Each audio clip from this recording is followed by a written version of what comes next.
Shall we have the national anthem?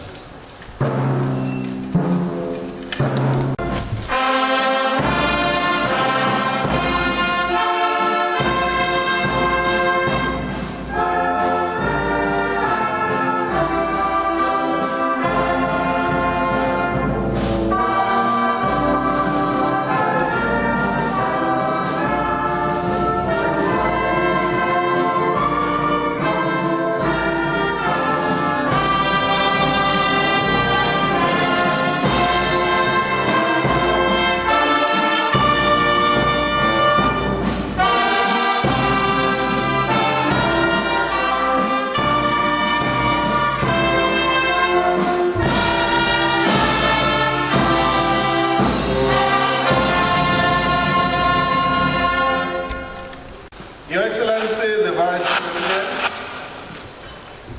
Secretary to the Government of the Federation, Chief of Staff to the President, Honorable Ministers, Inspector General of Police, Director General of the Federal National Intelligence Agency, Director General, National Institute for Corps 42, senior government officials, distinguished ladies and gentlemen. Mr. President, this is your senior executive course of the National Institute for Policy and Strategic Studies. And this year, we have members of course 42 visiting this morning. Every year, Mr. President, you get to meet members of the course as they introduce themselves and the service which they represent. We know that today is a busy day with a visitor in which the participants will mention their names and the circles so that we can.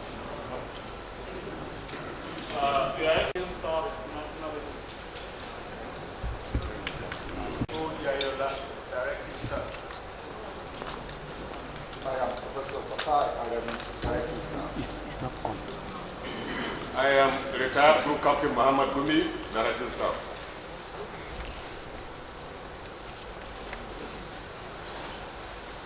Your Excellency, sir, I am AIG Gwandu Handura, MNI, Director Staff. Your Excellency, sir, I'm Air Vice Marshal Sanda, MNI, Director Staff. Good morning, Your Excellency. I am Dr. Ibrahim Dinju Choji, MNI, a Director Staff. Your Excellency, I'm Commodore I am Albara, MNI, Directing Staff. Commodore I am Albara, sir, MNI, Directing Staff. Your Excellency, I am Brigadier General Eso Oloyede, MNI, Directing Staff. I am Professor Kyauta Tainga, Directing Staff. I'm Brigadier General Chukwemeka Udaya, retired, MNI, Secretary and Director of Administration, National Institute for Policy and Strategic Studies. Sir. Your Excellency, sir, my name is Dr. Nasiruddin Usman, MNI, Acting Director of Studies at the National Institute.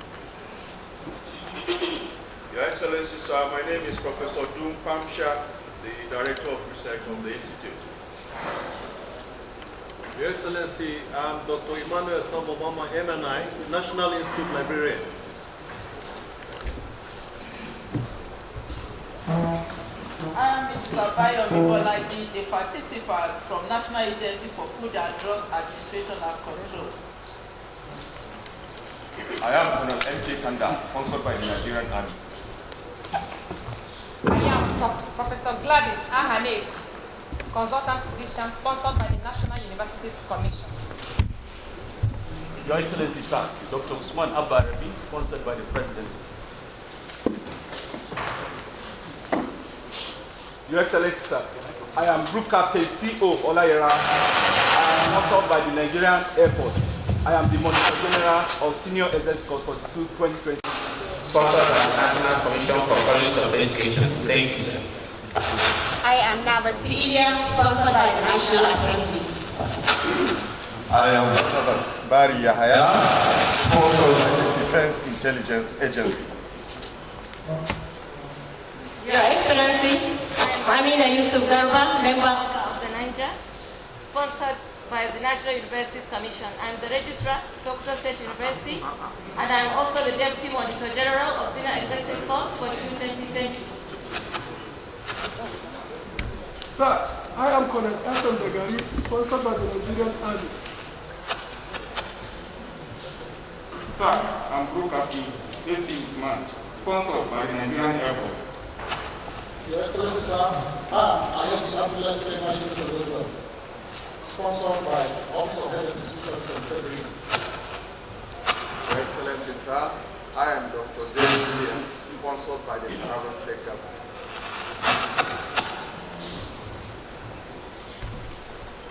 Your Excellency, sir, I am Professor Mansour Ibrahim, sponsored by the Presidency. Professor Mansour Ibrahim, sponsored by the Presidency, sir. On a PJ Zawara, sponsored by Nigerian Army, sir. On a AA Babalala, sponsored by the Nigerian Army. I am Ado Kano Ahmed, sponsored by the Federal Ministry of Science and Technology. Excellency, sir, I am John Uwunayamani, Commissioner of Police, sponsored by the Nigerian Police.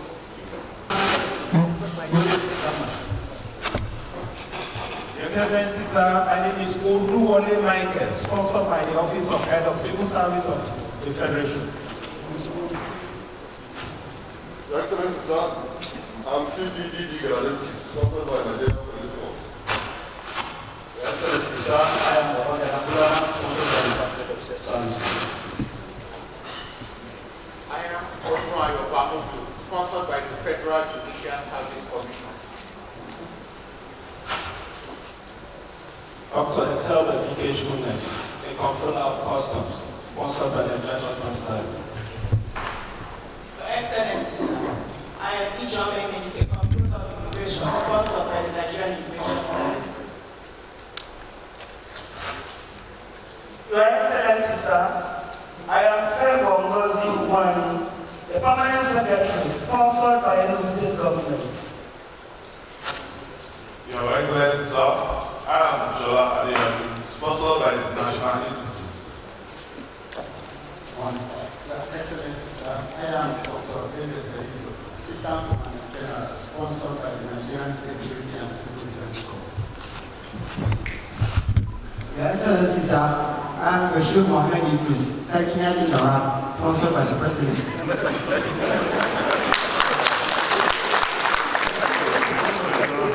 I am Engineer Adeolu Udari, sponsored by the Nigerian Society of Engineers.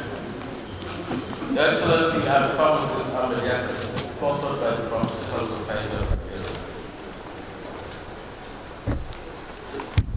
Your Excellency, I am Group Captain Muhammad Sharif Nawaz, sponsored by the Nigerian Air Force. Your Excellency, I am Isa Idris, sponsored by the Ministry of Foreign.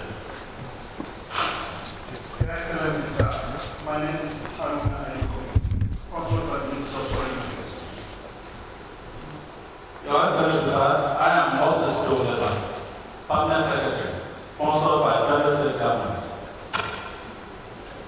Your Excellency, sir, my name is Moses Wan, a Permanent Secretary, sponsored by the Federal State Government. Your Excellency, I am Dr. Baba Dega Bilimos, sponsored by the Presidency.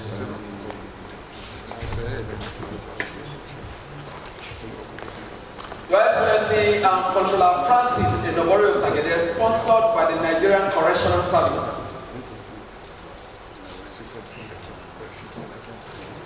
Your Excellency, sir, I'm Colonel Yunus Alainkas Dubai, sponsored by the Defense Intelligence Agency. Your Excellency, sir, I'm Samuel Ipo Efino, the Deputy Director, sponsored by the Nigerian Institute of Surveillance. The President, sir, my name is Deborah Yamba, sponsored by the Central Bank of Nigeria. Thank you. Your Excellency, I am Daniel Sokari Pedro,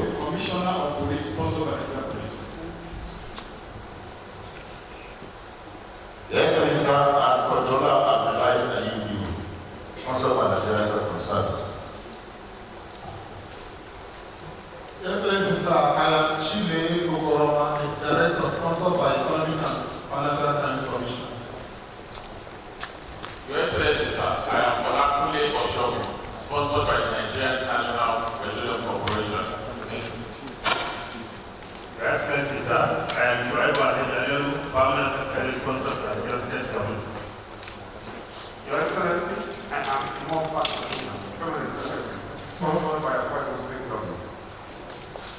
Your Excellency, I am Akin Jide Akinleye, Permanent Secretary sponsored by the Government of Ekiti State. Your Excellency, I'm Dr. Donald George Lee, Director sponsored by the Nigerian Extractive Industries Transparency Initiative. Your Excellency, I am Comrade Olubu Fajobi, the State Chairman of the State Council Trade Union Congress, sponsored by the Trade Union Congress of Nigeria. Your Excellency, sir, I am Colonel Ogo Olutunde, sponsored by the Nigerian Army. Your Excellency, sir, I am Mrs. Onobise Augustina Omaoke. I'm a Permanent Secretary sponsored by the State Government. Excellency, sir, my name is Ekiyukeria Ikozubu, the Director of Audit, sponsored by the Office of the Auditor General. Your Excellency, sir, I am David Yokemi Shada, the Director, sponsored by Public Complaints Commission, the Nigerian Ombudsman.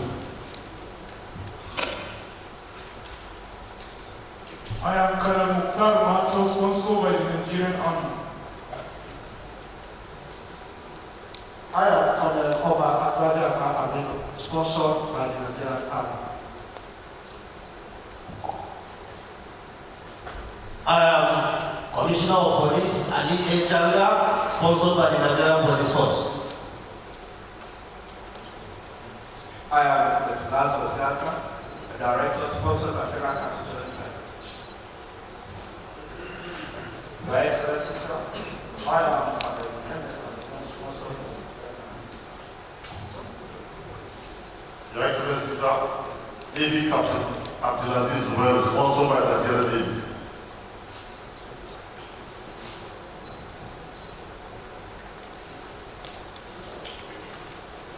Your Excellency, sir, I am Tunde Shegun Ajibulu, sponsored by the Presidency. Sir, I'm Adeleke Adeyinka Ode, sponsored by the Nigerian Police. Your Excellency, sir, I am Musas Musadebame, Assistant Corps Marshal, sponsored by the Federal Safety Commission. Your Excellency, sir, I am Lee Kinyo Ebwadibola, sponsored by the Department of Defense. Your Excellency, sir, I am Andrew Alego, sponsored by the President.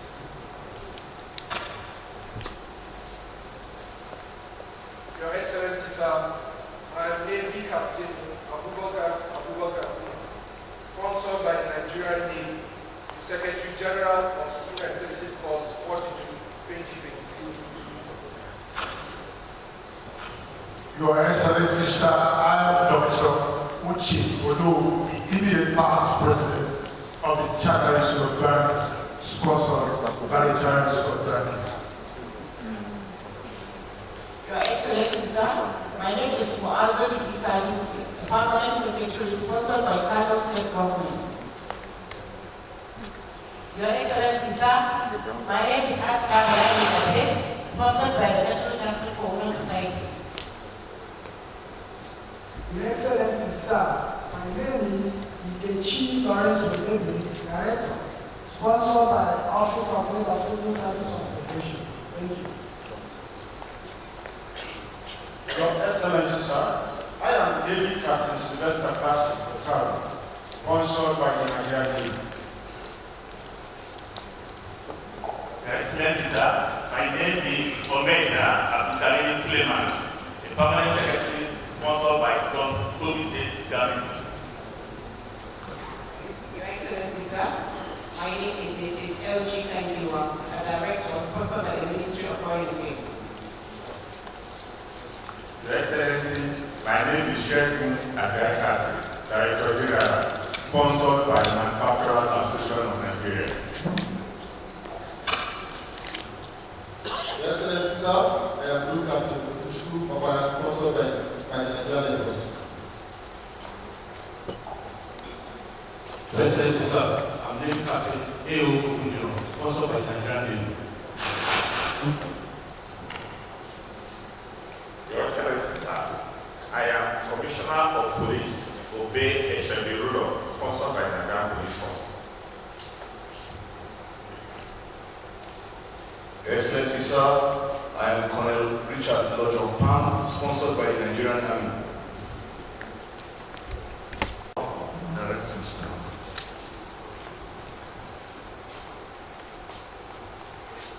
Your Excellency, sir, I'm Brigadier General A.M. Kanoma, Directing Staff. That's why I'm good at enough needs. Your Excellency, sir, I'm Brigadier General Solomon, Defense Fellow. Dr. Musa Umar, Senior Fellow. Having concluded, and Commander-in-Chief of the Armed Forces, Federal Republic of Nigeria, His Excellency, the Vice President, and Madugunji Nasarawa,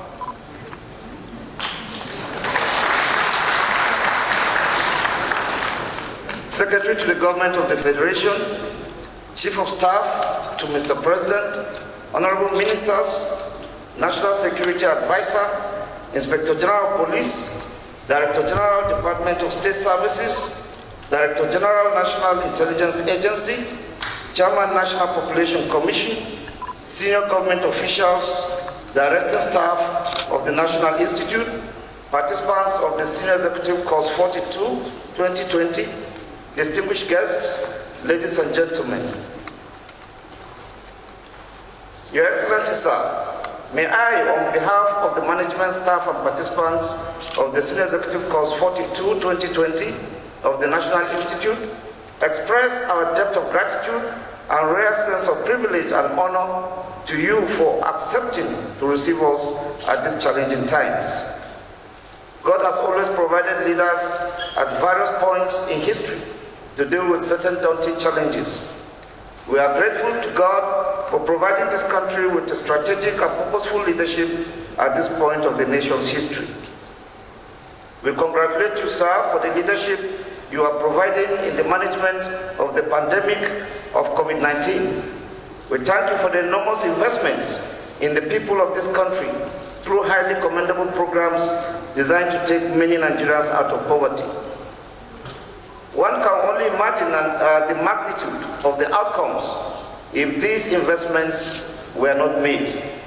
We are confident that many of the challenges facing this country will soon be surmounted under your watch. We are of the conviction that these challenges are related to rapid population growth and they could be surmounted by the opportunities created by investments in human capital development. Your Excellency, sir, we are here today for the participants of the Senior Executive Course 42, 2020 of the National Institute to present the report of the research that they conducted on the theme Population Growth and Human Capital Development, Challenges and Opportunities, a task which you approved for them. I'm happy to note that the participants conducted the study under a menacing shadow of COVID-19 and were properly guided by the daily briefs and guidance of the Presidential Task Force on COVID-19, ably led by the Secretary to the Government of the Federation. The participants were completely locked down on the NIPS campus for several months, during which they utilized virtual means to interact with experts, including governors, honorable ministers, and other distinguished Nigerians on the theme of the year. With the easing of the lockdown, they were able to visit and make consultations with other experts. Your Excellency, sir, we are delighted to inform you that the intellectual focus of the participants has been sharpened and their conceptual capacities substantially expanded to better appreciate issues of national significance. Indeed, as products of the highest civil military institution in the country, they are well synchronized towards a high level of development of national consciousness. Mr. President, sir, the National Institute has always served as a center for reflection, research, and dialogue, where academics of intellectual excellence, policy initiators and executors, as well as individuals with high level of experience and wisdom meet to reflect and exchange ideas on issues of society. As the nation's apex think tank on policy and strategy, it periodically assembles to the best national advantage the country's intellectual talents and experienced policy analysts with potentials of making positive contributions to the treatment of complex policy problems. It also conducts in-depth research into social, economic, political, security, scientific, cultural, and other problems facing the country. We urge government to take full advantage of the capacities available at the National Institute in the design and implementation of policies. We have a conducive environment in Kuru for occasional retreats for high-level executives, and we urge the Federal Executive Council and top government officials to take full advantage of this opportunity by coming to the National Institute to review your action plans and policies from time to time. May I seize this opportunity to invite the President to host a presidential retreat at the National Institute to conduct an after-action review of policies, programs, and projects. May I assure His Excellency that the National Institute is aware of the expectations of government and will do everything within the limit of its capacity and resources to meet those expectations. May I at this point appeal for greater support to strengthen the capacity of the National Institute for enhanced productivity. The National Institute is heavily burdened by the huge bills, utilities such as electricity, water, and sundry items. The challenge of accommodation for staff and participants is taking a toll on the National Institute. The management of the National Institute will very much welcome Mr. President's kind intervention, as always, in overcoming these challenges. I'm delighted to inform His Excellency that some state governors, sister agencies, and participants of Senior Executive Course 42 have donated projects to the National Institute.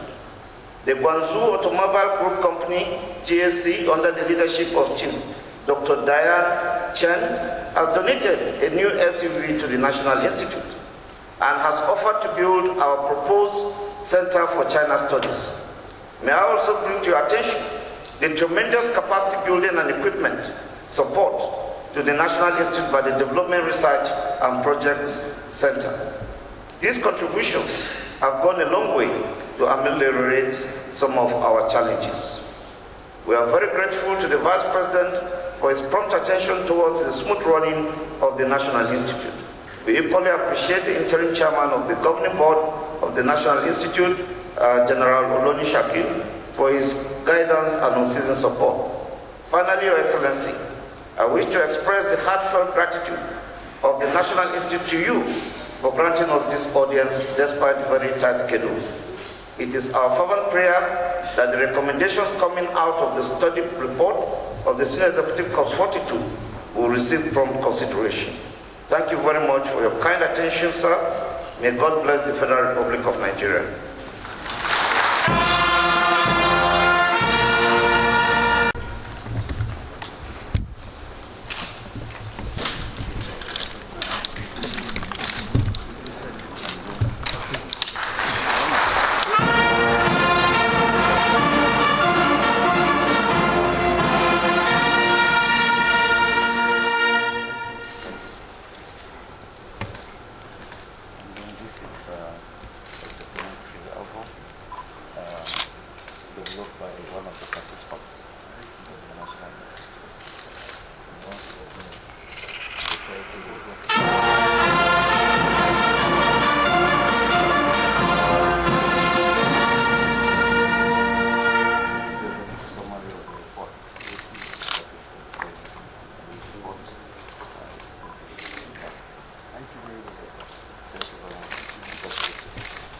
National Institute of Policy and Strategic Studies for that report presented on human capital development vis-a-vis our population grew.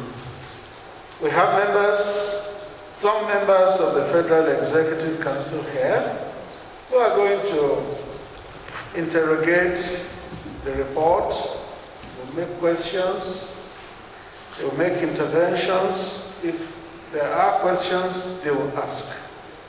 So, can you please indicate and the microphone will come to you.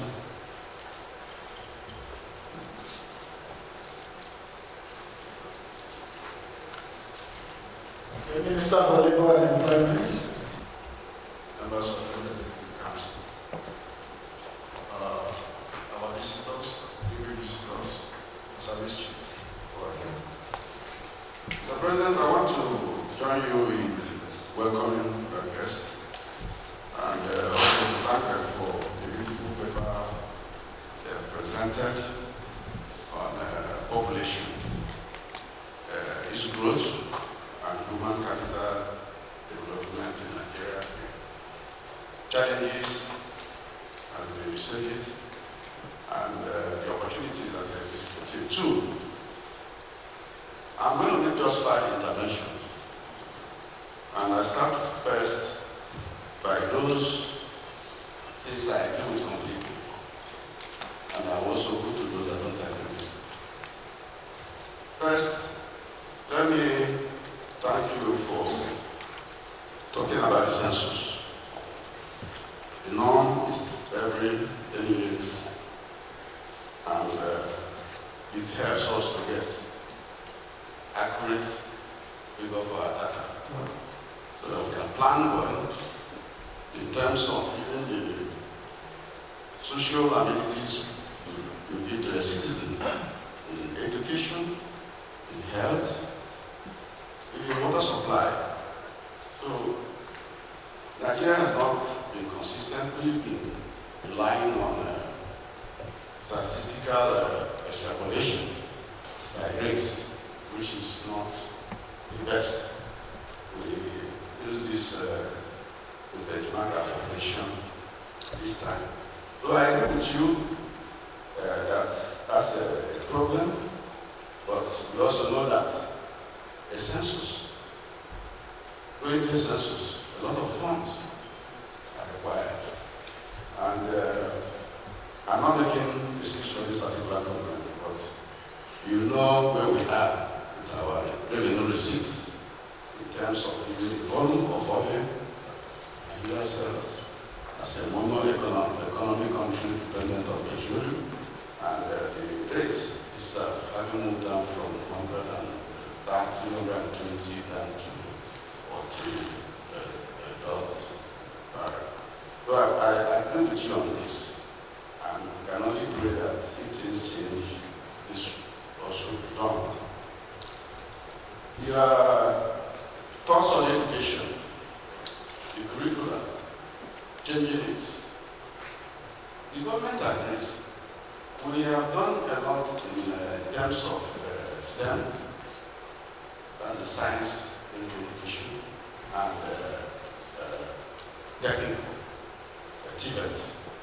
Maybe we're not doing enough, but I agree with you again that we need to overhaul the education system so that our pupil in secondary school, because that's the formative age actually, will learn some skill, and not everybody now is stooping into one white-collar jobs. There are blue-collar jobs that are very, very useful. My plumber, when I go to America, the plumber who comes to me, he comes in one of the best cars, and he's not derogated. So also the farmer. So these are things we can inculcate in secondary education, and our people, persons will know it. If you talk about the 1 year extra, I don't know about 1 year extra. We can spread this over the 6 years. When I was in primary school and secondary school, we had farms. We had school farms there.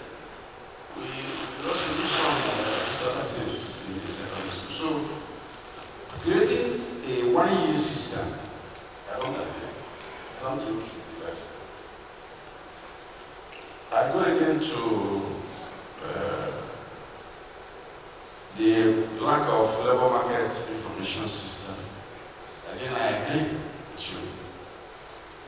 My Ministry of Labor was supposed to have a full labor market information system and provide everything on employment, unemployment, underemployment, and everything with employment, and even extrapolate it into the care given to those who have finished work and are out of work, the pensioners, and those who did not have work at all.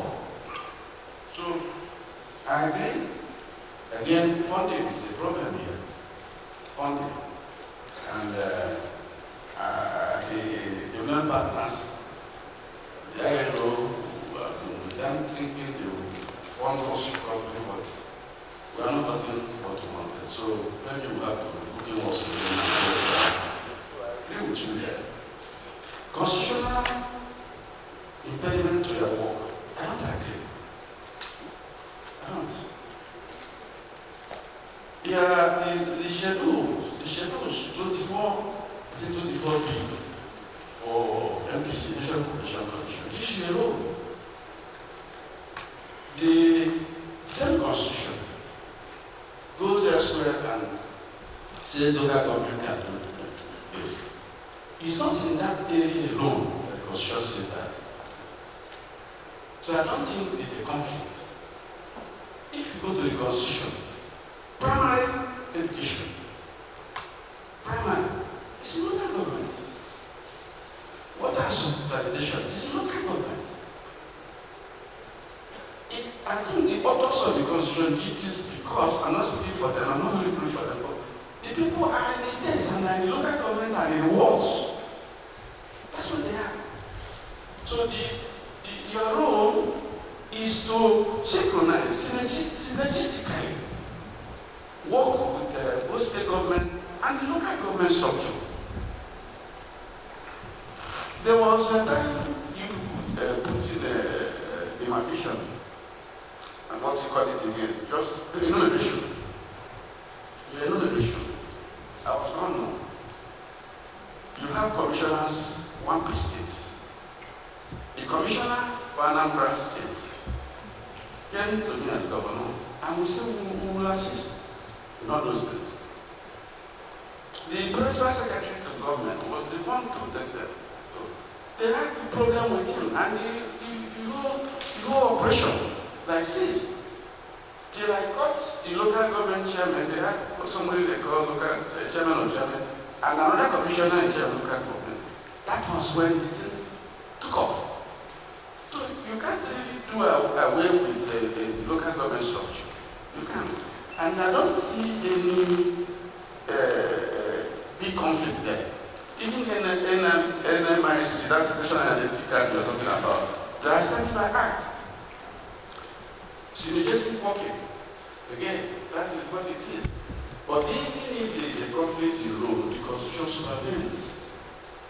So, I don't know whether we are going to ask the president to start using the executive bill. I don't think it's necessary.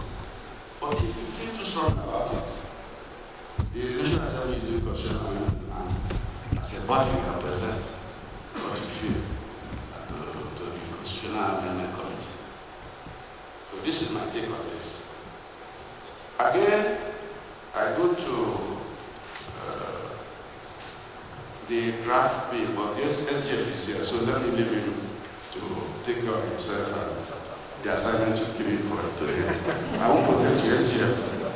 You are not my friend on this matter. You should answer. I go to the high rates of population growth. Part of why our economy is bad or weak, or where it is, don't know, is that the population growth rate outstrips our GDP growth. So that's why we have that. You have identified or you targeted that population growth. Now one of the things we can do is look at the fertility fertility rates you are talking about here, I think maybe you are trying to do euphemism for the numerous wives who are taking. Maybe that's what I call it fertility rates. You should come out strong and talk what you want. I don't know what you want on these fertility rates. Maybe you can explain to me, but for me, the fertility rate as I understand it, is that we are fertilizing in so many compartments. 4 wives, 10 wives. So if you want, I don't know, but you should be bold to say what you want. I think that is my intervention for now. Thank you, Mr. President. Thank you, Madam Minister. We have... Ladies and gentlemen, particularly the participants, let me thank you for this very incisive studies that you have conducted on population issues and the need for us to convert this into gains for the country. As I sat here, I listened to virtually all the 5 speakers, and in each of the compartments, there are directives that I'm supposed to receive from Mr. President. I believe strongly that, yes, we need to realign our institutions. The overlapping is not very helpful, and it creates a situation where agencies of government work in silos, and the coordination is invariably not there. Particularly with regards to NIMSI and the National Population Commission, there's definitely a need. The National Population Commission came as a result of the establishment of the Constitution. The NIMSI was a later creation. But I think the framers, when they were looking at the legislation, didn't take the advantage of looking at previous legislation. And that is all across board. It's not only like the Honorable Minister for Labour rightly said, it's not only in this area. Right now we are dealing with a situation where we are looking at government agencies, some 3, 4 different government agencies, but doing the same thing. And that was what informed the constitution of the Orasaya Committee, which did some work and advised government as to how to either collapse some of these institutions so that we can also reduce the cost of governance in terms of structure and expenditure on these institutions. That is still work in progress. Mr. President has already directed that that work be concluded because it was informed as a result of the overlapping nature of the responsibilities of these committees. 3, 4 committees doing the same thing, and everybody assuming that the other is working on the subject matter. But at the end of the day, nothing is achieved. I totally agree that we need to look at this and synchronize and harmonize so that we can have greater efficiency. I've seen the timelines with regards to census. Census in Nigeria is a very divisive thing. Since independence, whenever we have census, there are always contentions. And I'm looking at the time frame. If by the Constitution we have a general election in 2023, is it feasible and advisable to have a national census in 2022? I know that we had one in 2006 by the Makamale National Population Commission then. But after Makama left, a commission that was established thereafter completely discredited what Makama did. At the time, I remember 35 or 36 of the federal commissioners insisted that until the chairman was removed, they were not going to participate in the exercise. So there was so much of contention in the National Population Commission there. as a result of a remark discrediting the work that was done. I'm bringing this to fore so that we consider it as a nation whether it will be feasible and available to do a census in 2022 and go into general elections in 2023. Because it comes with a lot of contention, it comes with a lot of heating up of the polity, if that will be feasible.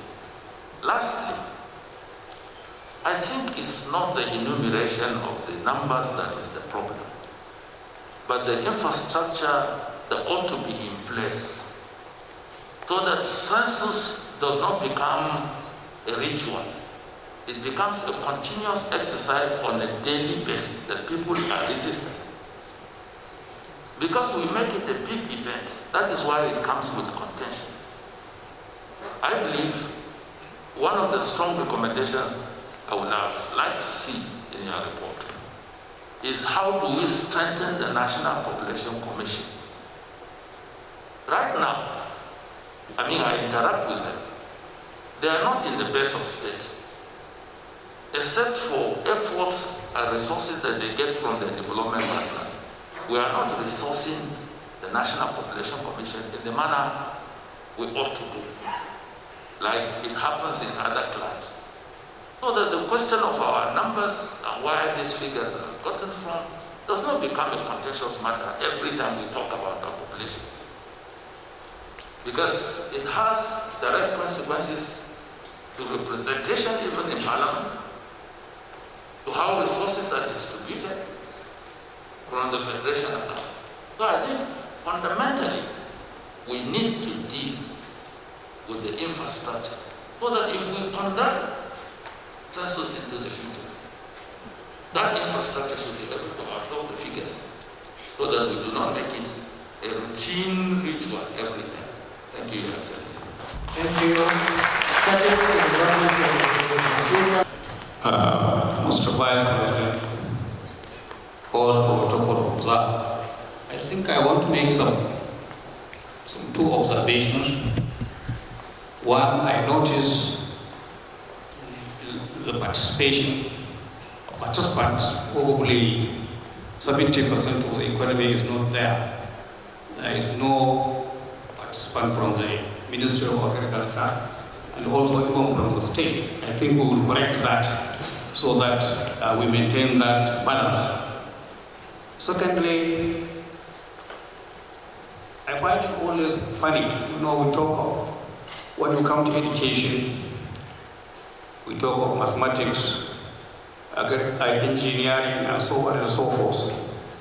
But we left one fundamental thing, our history. I don't know how we lost that. It is clear, if you ignore the past, you cannot see our future. So whatever we are going to do, we should think of who we are, from where we started, and where we are going. And then coming to the presentation, it is a well articulated presentation, but I think there is a flaw. The population growth should be matched with our resource base. What do you have? What do we have in this country? We have the land, we have water, we have energy, we have solid minerals, and then we have people. These are our fundamental resource base. And any analysis that you are going to do should be matched against this resource base so that you can be able to see where we have gone wrong. God has given us everything that we need to develop this country. Everything. I don't think there are few countries in the world that have the kind of resources that we have in this country. If we manage these resources well, I think population may not be a serious factor that will worry us. Then, I think also going back a little bit, if you look very carefully, we lost our bearing from 1986. When virtually we surrendered everything to get easy money and spend it. and not utilizing it to build the basic infrastructures in education, in health, and everything that you can think of. Prior to 1986, our manufacturing industries were running 3 shifts in most of the major cities. Lagos, Kano, Onitsha, Aba, and so on and so forth. But in the process, somehow because of the easy money, we lost everything in the agro-allied industry, which at that time was the largest employer of people in this country, apart from the government. So we need to remind ourselves when we come to talk about these things, what has happened in the past, because unless you analyze how you find yourself failing in the past, then you can be able to correct what is in the future. And I wish to comment generally.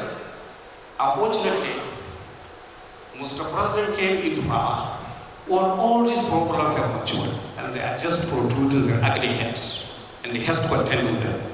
It is his own responsibility now.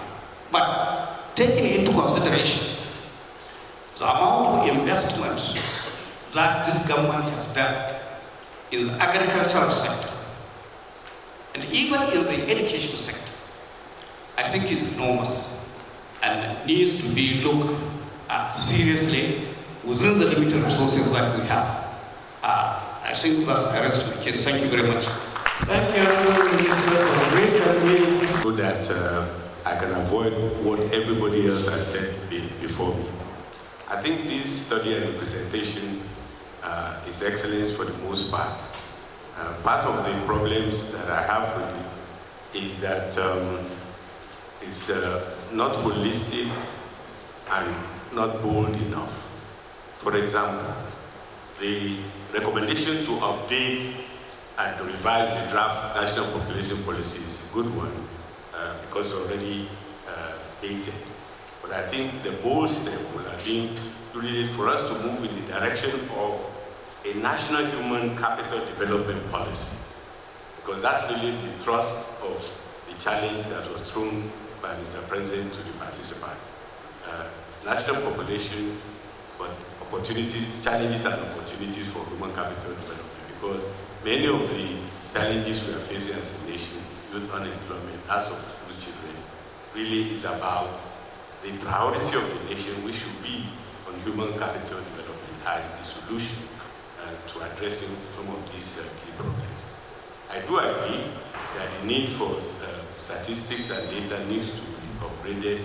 I recall, I think it was a German economist who wrote a book about Nigeria's first 5-year development plan, says planning without facts.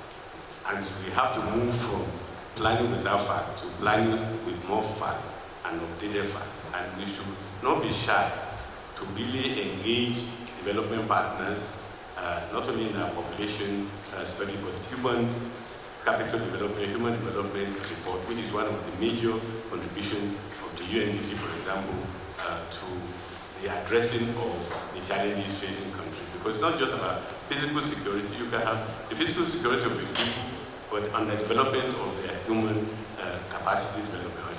So human security in broader perspective, we need to really engage. The two other areas that very briefly, that I feel was not mentioned in this report is, I didn't hear a word about the role of the private sector in terms of investment in education and health. One of the areas in which the private sector can be critical is, in fact, assisting and the upgrading of some of the various research institutes we have in this country. For example, in Ahmadu University, we have agricultural extension services. There are so many other research institutes in this country that are fully funded, and this is an area in which I believe the private sector can be very critical. A final point is the opportunities which the Nigerian diaspora provides in helping to address the challenges that have been mentioned in this report. You have Nigerians excelling all over the world. I think the most recent ones is even the appointment of Deputy Treasury Secretary by the incoming Biden administration. There's also, I believe, a Minister of Trade who, in the UK who has Nigerian presence. These are enormous opportunities that the partnership with the Nigerian diaspora in helping us to address and formulate and implement a more holistic human capital development policy that this country should produce in the very near future. Thank you for this. Mr. President will have a group photograph, and it's through the left side of the platform, and when the picture is taken, they will exit through the right side. When the first group exits, and also exit by the right.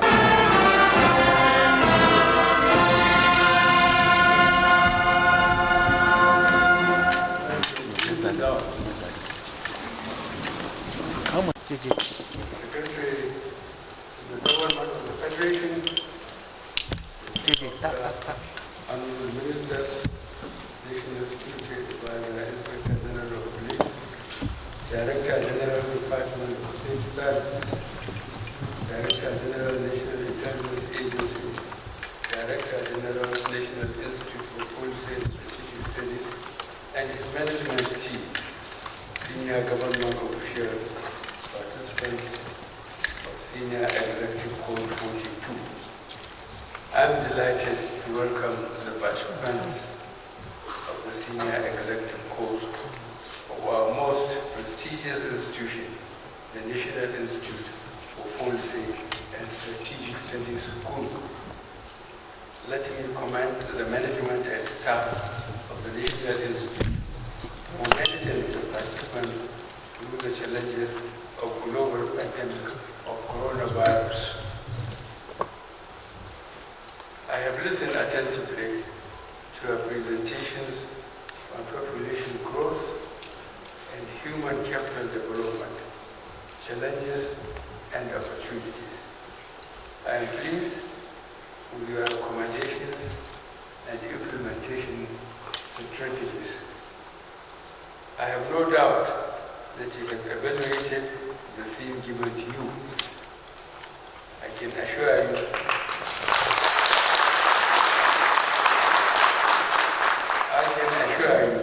that many of your recommendations will be considered to further enhance human capital development in the country. Let me reiterate that our administration is committed to diligently pursuing investments in people, especially in our youth, as well as most vulnerable and poorest members of our society. We will study and explore the creative and innovative recommendations in your report and direct implementation as soon as possible. The administration has been making tremendous efforts at diversifying the economy and reducing our heavy dependence on the oil sector for government revenue and foreign exchange earnings over the years. We are focusing the economy on agriculture, agro-processing, arts, entertainment, mining, manufacturing, information technology, and labor-intensive industries to generate millions of jobs for our teeming youth and able-bodied Nigerians, while gradually integrating the economy into the global economy. This administration developed the Economic Recovery and Growth Plan for 2017 to 2020, which focused on economic diversification and stabilization, making the business environment more competitive, as well as achieving macroeconomic stability by means of fiscal stimulus and improving the balance of external trades. We focused the plan on key sectors such as energy, agriculture, manufacturing, infrastructure, especially rail, roads, broadband network. We have made considerable progress in food production, especially in rice. We will continue to encourage private capital for infrastructure and development through public-private partnerships. As a testimonial to our commitment to human capital development in the country, this administration has put in place various programs to equip Nigerians, particularly the youth, with requisite skills for employment, entrepreneurship, and wealth creation. Some of these programs include the Residential Youth Empowerment Scheme, the Empower Scheme, the Youth Entrepreneurship Support Program, Graduate Internship Scheme, and the Youth Enterprise with Innovation in Nigerian program.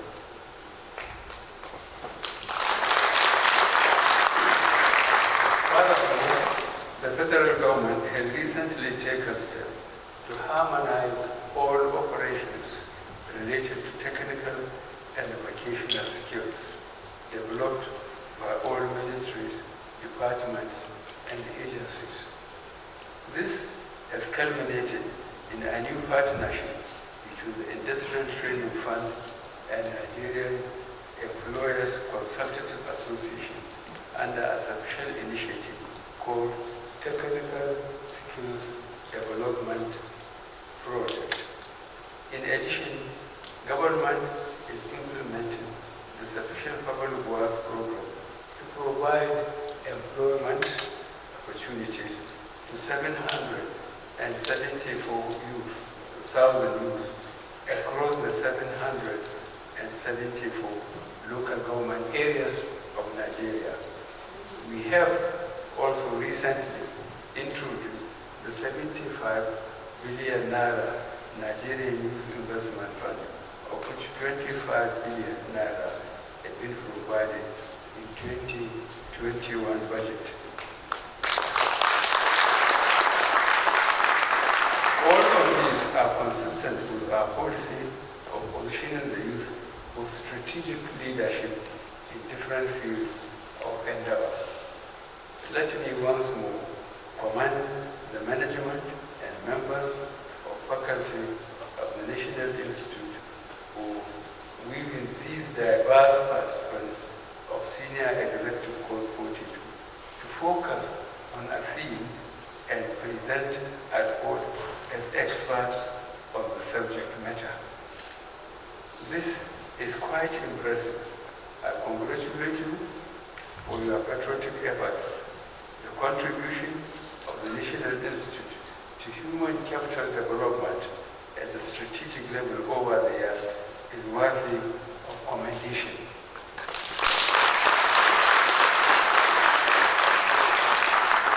The government will continue to support the Institute, not only in the discharge of its mandate, but also in its avowed determination to become one of the top 3 think tanks in Africa before the year 2025. I am personally delighted to observe that the National Institute is meeting its mandate as the nation apex think tank. The National Institute for Policy and Strategic Studies has over the years provided policy recommendations and implementation strategies on a wide range of issues of national importance. Thank you, and God bless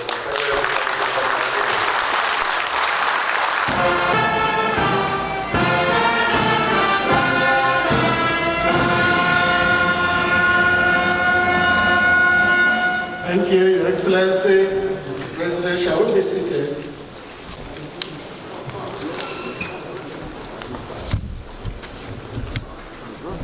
By the other side, so that the next group will come in through the left side.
I'm telling you.